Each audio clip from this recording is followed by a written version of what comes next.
Wheelchair पर बैठा इंसान शरीर से तो पूरी तरह बेजान था, लेकिन उनका दिमाग एक आम आदमी से कई गुना ज्यादा तेज था। स्टीफन विलियम हॉकिंग का जन्म 8 जनवरी 1942 को इंग्लैंड के ऑक्सफोर्ड में हुआ था। 1963 में जब स्टीफन महज 21 साल के थे, तब डॉक्टर्स ने उन्हें बताया कि उन्हें मोटर न्यूरॉन नाम की एक भयानक लाइलाज बीमारी है। इस बीमारी में इंसान का उसकी मांसपेशियों से नियंत्रण छूटने लगता है और धीरे धीरे उसका सारा शरीर अपंग हो जाता है। किसी इंसान में इस बीमारी के पता लगने के कुछ ही महीने या साल बाद इंसान की मृत्यु हो जाती है। जब डॉक्टर्स को पता चला कि स्टीफन को ये बीमारी है, तब डॉक्टर ने उनको बताया कि वो 2 साल से ज्यादा नहीं जी पाएंगे, लेकिन स्टीफन ने अपनी इच्छा शक्ति की बदौलत डॉक्टर्स की भविष्यवाणी को झूठ साबित कर दिया। वो 50 साल से भी ज्यादा जिए। बीमारी के पता चलने के बाद धीरे धीरे वो पूरी तरह अपंग हो गए थे, सिर्फ उनका दिमाग जिंदा था। आज हम आपको इस महान वैज्ञानिक के बारे में कुछ ऐसी बातें बताएंगे जो वाकई आपको हैरान कर देगी। तो स्वागत है दोस्तों आपका हमारे इस फैक्ट बुक लाइब्रेरी के चैनल पर।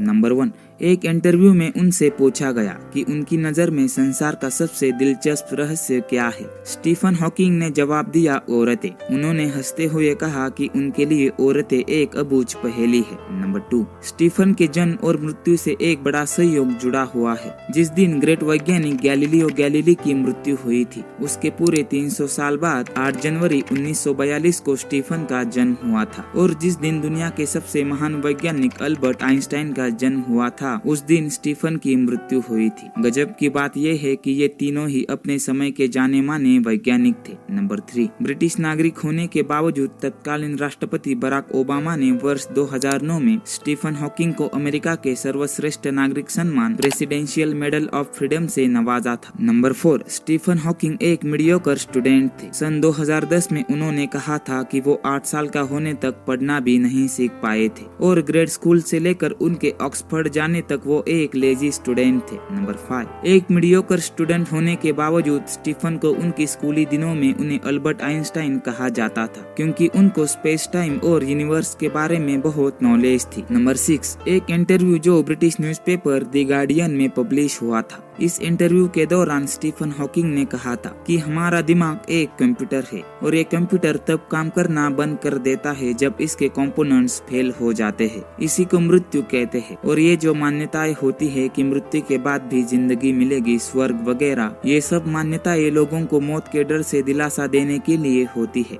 स्टीफन हॉकिंग मानते थे कि हमारी दुनिया से अलग दूसरे ग्रहों पर भी जीव हो सकते हैं। उन्होंने एक बार कहा था कि इस अनंत ब्रह्मांड को देखते हुए ये लगता है कि एलियन सचमुच होंगे, लेकिन हमें उनसे संपर्क करने की कोशिश नहीं करनी चाहिए। ये हमारे लिए खतरनाक साबित हो सकता है। स्टीफन हॉकिंग ने चेतावनी देते हुए कहा कि एलियंस रिसोर्सेज के लिए पृथ्वी को भारी नुकसान पहुंचा सकते हैं। नंबर 8, 2010 में स्टीफन हॉकिंग ने कहा था कि अगर कभी एलियंस हमारी दुनिया को विजिट करते हैं तो नतीजा कुछ ऐसा होगा जैसा कि तब हुआ था जब कोलंबस अमेरिका की धरती पर उतरा था। कोलंबस का अमेरिका पहुंचना अमेरिका के लोगों के लिए नुकसानदायक साबित हुआ था। नंबर 9, वैसे तो स्टीफन साइंटिफिक कम्युनिटी में पहले से ही काफी फेमस थे, लेकिन वास्तव में वो आम लोगों की अटेंशन में तब आए जब 1988 को उनकी science book a brief history of time publish हुई। इस बुक ने पूरी दुनिया में तहलका मचा दिया। ये अपने समय की सबसे ज्यादा बिकने वाली बुक बनी।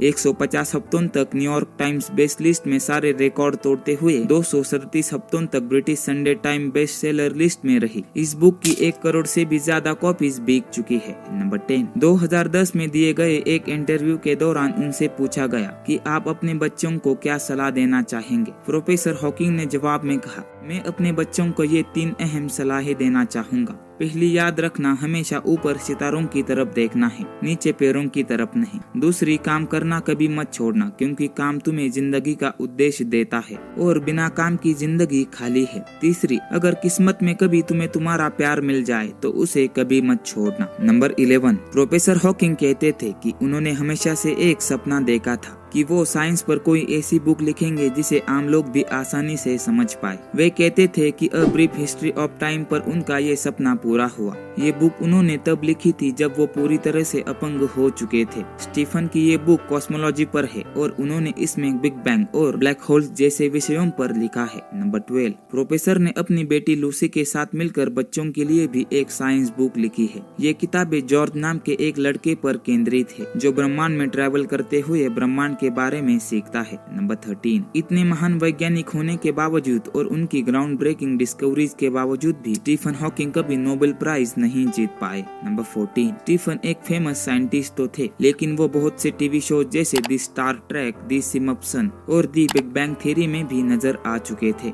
नंबर 16, लंबी बीमारी की वजह से स्टीफन का शरीर पूरी तरह से बेजान हो गया था। वो ना ही लिख सकते थे और ना ही बोल सकते थे, लेकिन इसके बावजूद उन्होंने कई किताबें लिखी। ये किताबें उन्होंने अपने स्पीच सिंथेसाइजर की मदद से लिखी। स्टीफन पूरी तरह से अपंग होने के बावजूद भी इस डिवाइस की मदद से लोगों से बातें कर पाते थे। नंबर 17, स्टीफन ब्रिटिश थे, लेकिन उनके स्पीच सिंथेसाइजर में जो कंप्यूटराइज आवाज थी उसका एक्सटेंट यानी बोलने का लहजा अमेरिकन था। इस बीच जनरेटिंग डिवाइस में समय समय पर काफी सुधार होते रहे, लेकिन उन्होंने उस अमेरिकन एक्सटेंट वाली कंप्यूटर आवाज को कभी नहीं बदलने दिया। स्टीफन को वो आवाज बहुत पसंद थी और लोगों के बीच वो आवाज इतनी फेमस थी कि कोई भी उसे थोड़ा सा सुनकर ये आसानी से बता सकता था कि ये प्रोफेसर स्टीफन बोल रहे हैं। नंबर 18, बीबीसी को दिए गए एक इंटरव्यू में प्रोफेसर स्टीफन हॉकिंग ने कहा था कि स्पेस में ट्रैवल करने की उनकी लंबे अरसे से ख्वाहिश है। 2007 में उनकी ये ख्वाहिश पूरी हुई जब साइंटिस्ट उन्हें एक स्पेस शटल में ले गए और वहां उन्हें जीरो ग्रेविटी का अनुभव कराया गया। प्रोफेसर हॉकिंग करीब 4 मिनट तक वेटलेस रहे। नंबर 19, हॉकिंग ने दुनिया के अंत के बारे में बातें करते हुए ये कहा था कि आर्टिफिशियल इंटेलिजेंस, न्यूक्लियर वॉर, महामारी,